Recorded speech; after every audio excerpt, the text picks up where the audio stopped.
Hi you guys, my name is Madina Malik, and I just want to tell you a little bit about myself. I grew up in Brooklyn for most of my life, and I've stayed in New York, for undergrad, for dental school. So for undergrad, I went to a small city college. It's called CUNY Hunter College, but I was also within a smaller honors college in there. We had a little bit of like different requirements in terms of classes that we had to take and GPA requirements. And so it was a little bit of a more rigorous program within the college that I attended. So aside from that, I wouldn't say that I participated in a ton of extracurriculars. I know that they say, in undergrad, you should really be spending a lot of your time trying to kind of get yourself out there. So because my school has definitely a rigorous science curriculum, I didn't think that I had that much time to participate in extracurriculars. So the only experiences that I really had outside of my academics were the jobs that I had.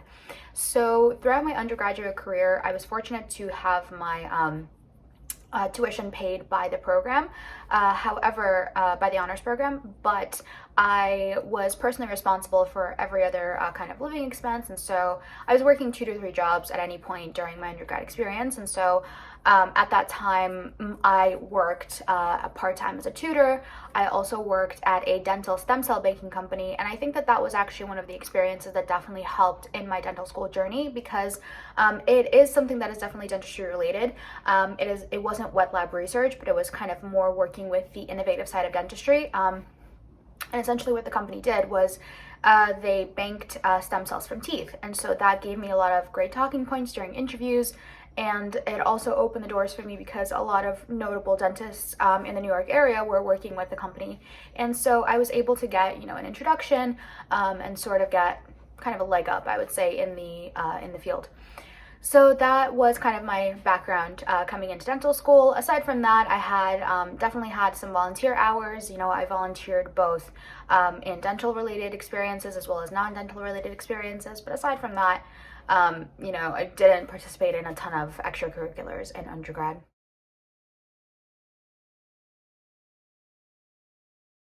So what got me interested in dentistry was actually that my family is basically a dynasty of dentists. It's kind of funny to say, but both my parents by training are dentists. However, they're not dentists in the US because they got their degrees in Uzbekistan and they weren't able to get them accredited here.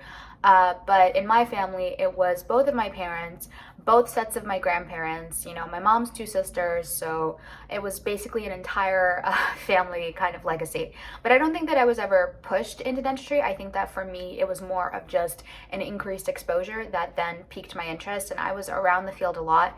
And so sometimes my parents would even bring me to work with them. And one of my earliest experiences with dentistry was something that I initially thought I would talk about in my personal statement, but then I ended up scrapping it. It was an experience where one of my mom's patients, who she was treating for a while, I would see her, recurrently come in, and she would kind of talk, trying to not show her lips and kind of just like purse them because she was very insecure about her smile.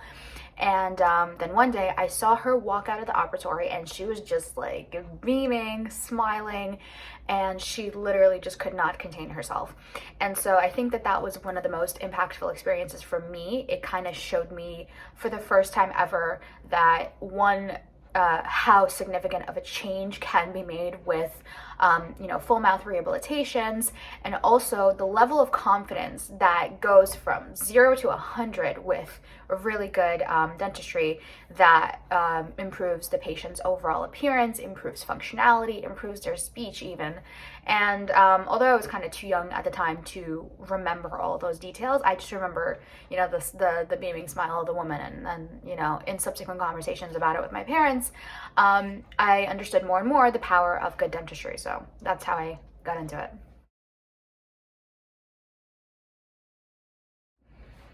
Okay, so in terms of studying for the DAT, I'll go ahead and plug myself a little bit. So I have a YouTube channel where I kind of detail my dental school journey and also do a little bit of admissions.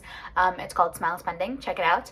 But I'm actually going to do a full dedicated, detailed video about how I studied for the DAT, but just to give you guys kind of a quick rundown, I used only DAT Bootcamp, and although there were other options that are available, obviously there are different kinds of prep courses even online, but from what I heard, you know, DAT Bootcamp was one, not only the most affordable, it was also one where it was actually created by students who had gone through the process, who had taken the DAT, and who used their own experience and their own expertise to shape the format of the preparation course.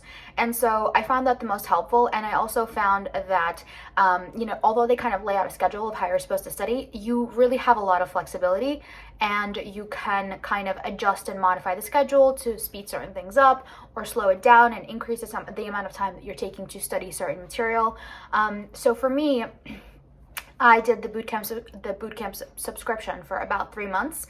That they had like the 90-day subscription, but also before that, because I knew that I didn't have a very strong organic chemistry background from undergrad, for about a month in the summer, I took the time and did Chad's videos.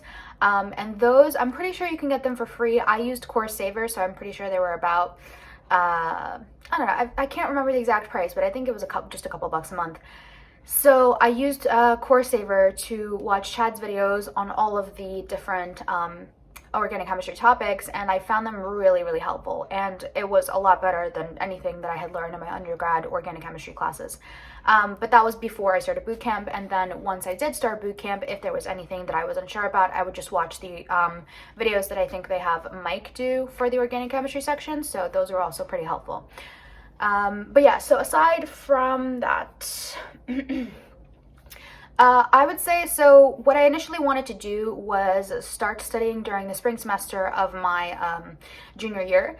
And although I had initially planned to do that, things got hectic. You know, I wanted to like kind of take it during spring break, and it just didn't work out.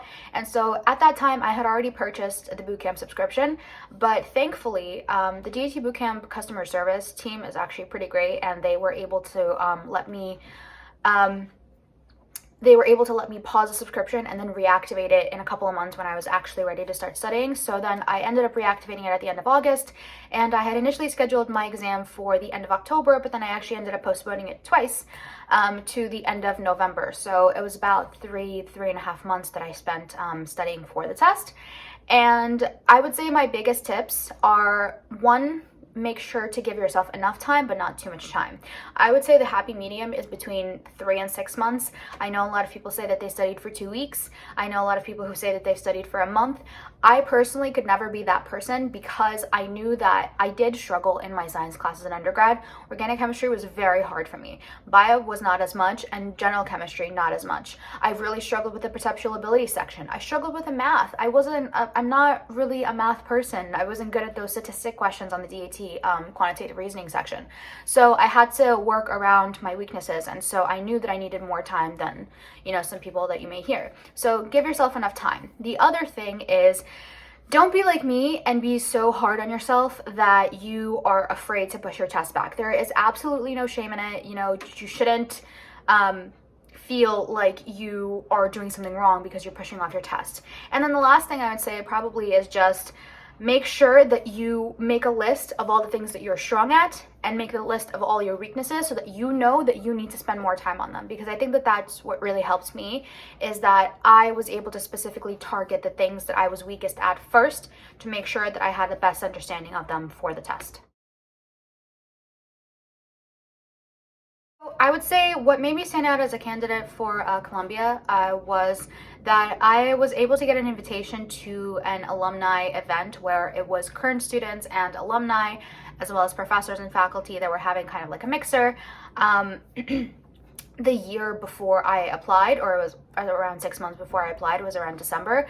And the reason why I was able to get that opportunity is actually one of my family members came from Uzbekistan, and she was trying to organize sort of a dental school student exchange with the dental school in Uzbekistan and Columbia students to kind of have like an educational Olympiad. But unfortunately, this was in 2019, so I'm guessing you guys know what happened.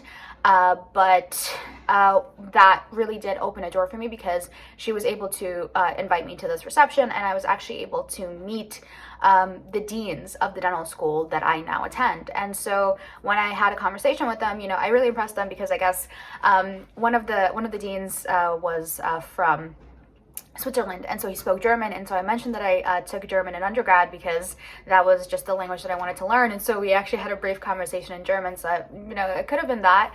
And then when I was talking to one of the other deans, he said, oh, here's like my business card, just let me know when you apply. And so when I did send in my ADSES application that June, I did reach out to both of them via email. I said, hi, we met briefly, back in December. I sent, pictures of, us meeting.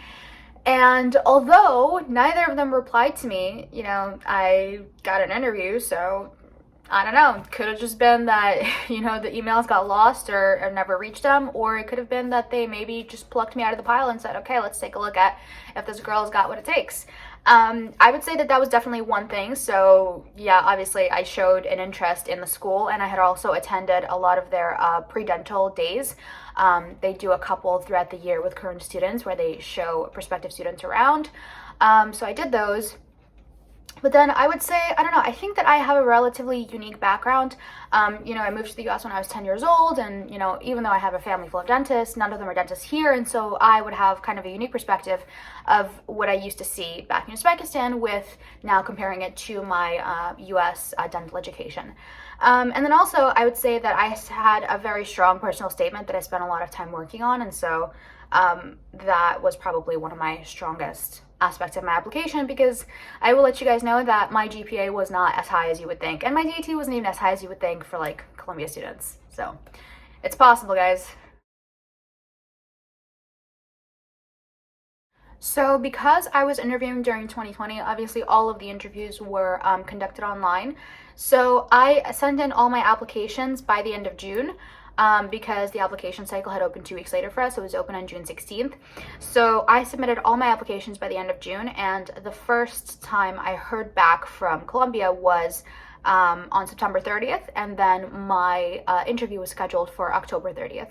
So the day of my interview, because it was conducted virtually, they obviously couldn't give us a tour. And so it consisted of 2 parts. One was in a one-on-one faculty interview, and then the other was a student Q&A that also included a few members of the admissions team. But the thing is, I would say one of the most important things to keep in mind is that even if it's a group interview stage where, it's a bunch of students and current dental students and faculty, you're still being watched. So please make sure that you're, engaging, that you're asking questions, and that you're not sitting there like, oh my God, like I want it to end already. Because they do pay attention to that, because they literally told us that. So yeah, I would say that is also just as much of like you have to be like just as much as professional, as put together as you would be for your one-on-one interview. And I think that part of the reason why my one-on-one faculty interview went so well was because it wasn't exactly one-on-one. So my professor actually had his daughter, who had recently graduated from Columbia, with him during the interview, because he thought it was a good opportunity to ask questions and also maybe kind of gauge more in a personable way what kind of students we are. And it turned out that, because I knew a couple of people who had also recently graduated Columbia through my previous job, I actually had met his daughter's roommate. And when I said who I met them through, it turned out that one of the few people that I knew that had gone to Columbia was actually friends with his daughter. And so I think that was kind of like a good point of contact, and so maybe for him it kind of was like a good sign, because I knew people that went to the school, and so then I had a pretty good idea of what it was like to go there. And then also, he was asking me very personal questions. And I think one of the funniest question that he asked me what my favorite book was.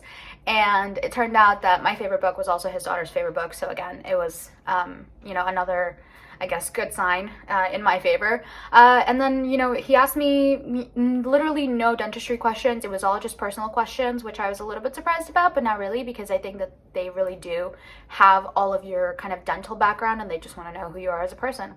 So yeah, just be prepared for personal questions and just kind of don't rehearse too much. Just try to have like a broad idea of what you would say to certain things.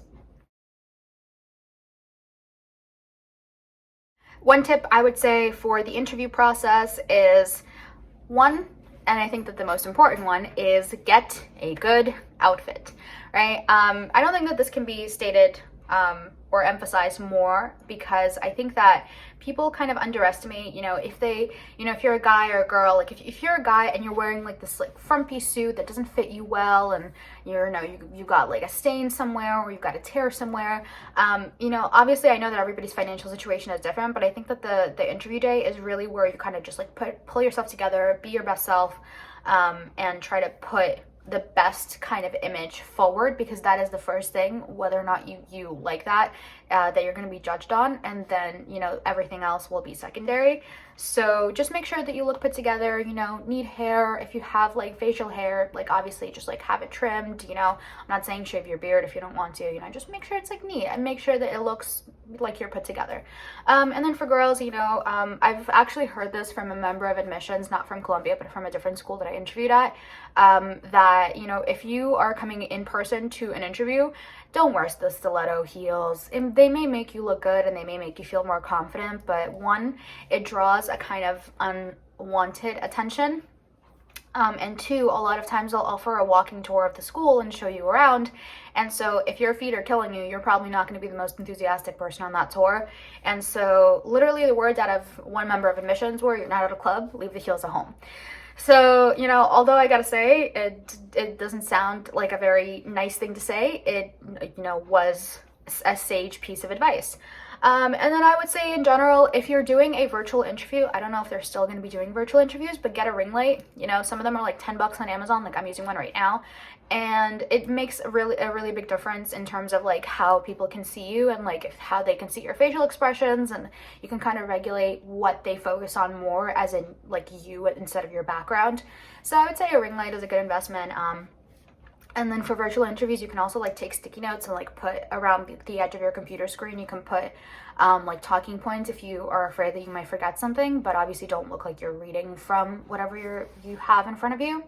But for in person, I can't really give much advice because all of my interviews were online, but I would say the same things apply. You know, and also don't be too in your head about it. Just try to be as calm as possible, because the best experiences for when people had interviews were when people walked in there and they were calm and they were cool and they weren't putting like everything into like, oh my God, this is like, this interview is like make or break. You can't walk into a thing like that because you're just going to psych yourself out. So just try to, I know it's harder than it sounds, but just try to be as cool as possible. So in terms of schools that I applied to, I really wanted to stay close to New York because I didn't want to be too far from my family, and I like living in a bigger city. So I applied to 8 Northeast schools, and I would say if I had to do it again, I would apply to fewer, because I only ended up hearing back from 2 of them, and obviously I'm attending one of them. So I don't know, I would say that I would kind of narrow my choices down, because certain schools literally just ghosted me.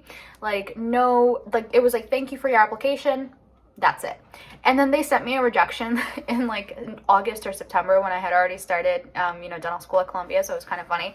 But yeah, I think that ultimately I would have applied to even fewer schools, maybe 5 or 6, and just kind of, you know, hedge my bets where I knew that I would be a better fit.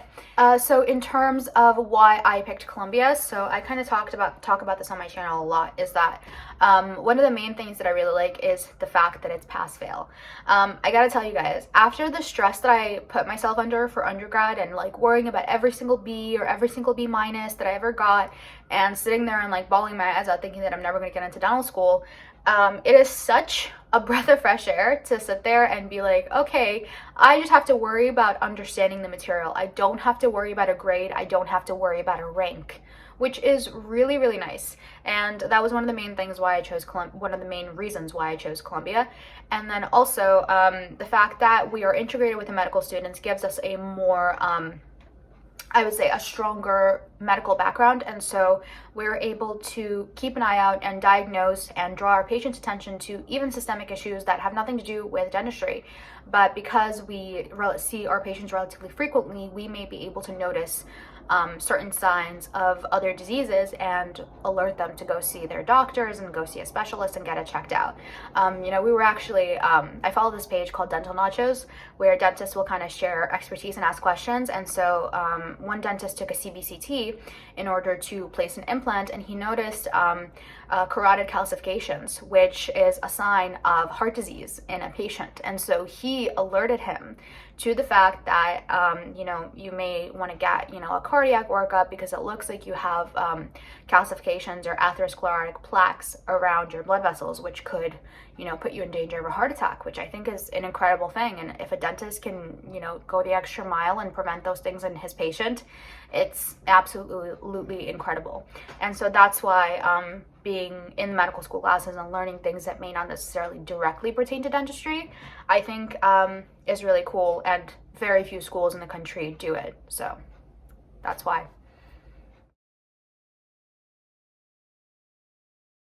I think in terms of the transition from undergrad to dental school, I didn't really feel that much of a difference because I was in an honors program in undergrad, so I was already surrounded by type A personalities.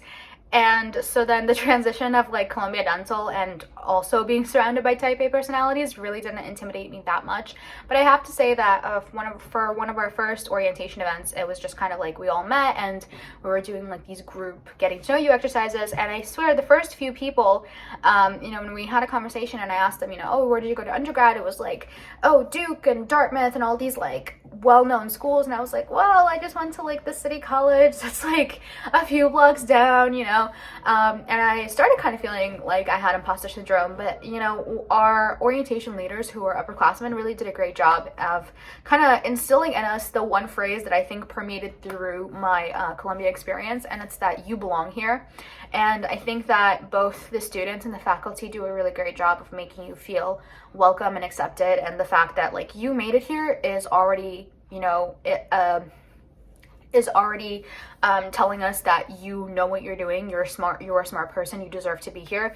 And so even though I did have a little bit of imposter syndrome, I think that I got over that pretty quickly when I was keeping up with the material and I knew that I could apply the same skills that I used to like study for my DAT and study in undergrad, and that they were working despite the fact that I had to adjust to the sheer amount of material that we had to study. But still, I kind of took a hard look at myself and I was like, you know what? It's not about where you went to undergrad. It's not about, I don't know, where you had a job at a research lab or how many publications you were on, but it's more so about you as a person, what you bring to the table, and how hard you're willing to work. And I knew that I wanted to be a dentist since I was, as long as I can remember pretty much. And so I knew that I would do literally whatever it takes in order to become a dentist and become good at it and be successful.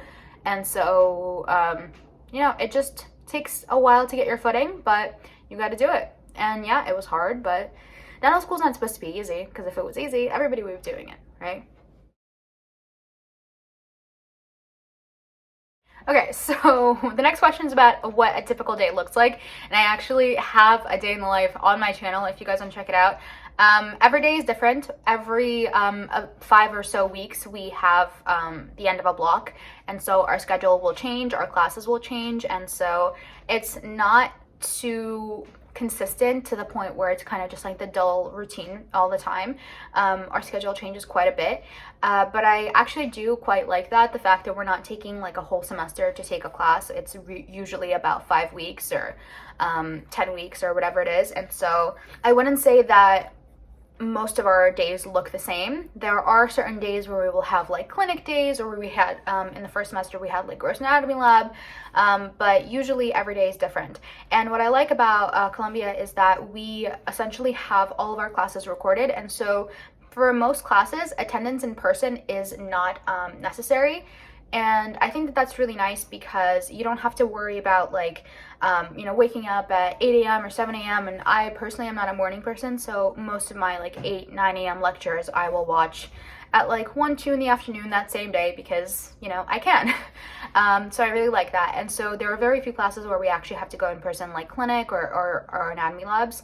But yeah, I would say most days the first class is at 9 o'clock, so you can choose to either be there in person or watch it from home.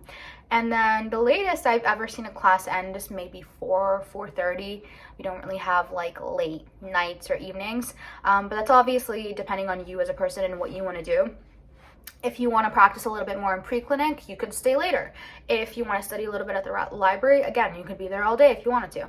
But that really depends on what you like to do to study and how you like to study, so everybody's different. What makes me most excited about the school that I attend is just the sheer amount of expertise that I have access to and the resources that I have access to. It can't be understated the amount of resources that, more well-known schools have. And that is in terms of several things. It's in terms of the resources that you have as a student. It's also in terms of the amount of aid that you can get from the school itself that's outside of like FAFSA. And so those things really do make me appreciative of the fact that I go to Columbia. And aside from that, I think that the location is pretty great. Living in New York City is amazing, and I've lived here not my whole life, but for most of my adult life. And I like the fact that, you can study during the week and still have fun on the weekends and go out to restaurants and try new foods and go to bars and hang out with your friends and go to concerts. There's just so much to do here. And aside from that, there's also the fact that I can have so much control over my life as a dental student, and I think that not every dental student can say that.